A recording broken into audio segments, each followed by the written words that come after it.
যার জন্য আল্লাহ পাক ফিরদাউস রেখেছেন, মাকামে মাহমুদ রেখেছেন, যার সুপারিশ ছাড়া আমরা মনে হয় না জান্নাতে কেউ যেতে পারবো, অসম্ভব।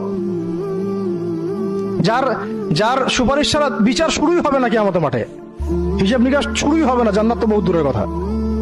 জান্নাতের দরজাও খোলা হবে না যিনি আগে না ঢোকা পর্যন্ত, তাকে মানুষ সেভাবে মারা শুরু করলো।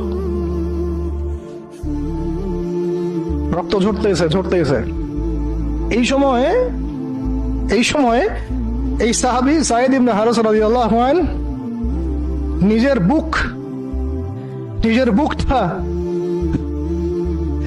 বুকটা নবী সাল্লাল্লাহু আলাইহি ওয়াসাল্লামের সামনে এইভাবে দিয়েছেন যে যতগুলো পাথর আসবে আমার গায়ে যেন লাগে, আমার নবীর গায়ে না লাগে। বুক যখন থেতলা হয়ে গেছে তখন পিঠ দিয়ে দিয়েছেন, ইয়া রাসূলুল্লাহ আপনার গায়ে একটা পাথর যেন না লাগে, আমার পিঠে লাগুক।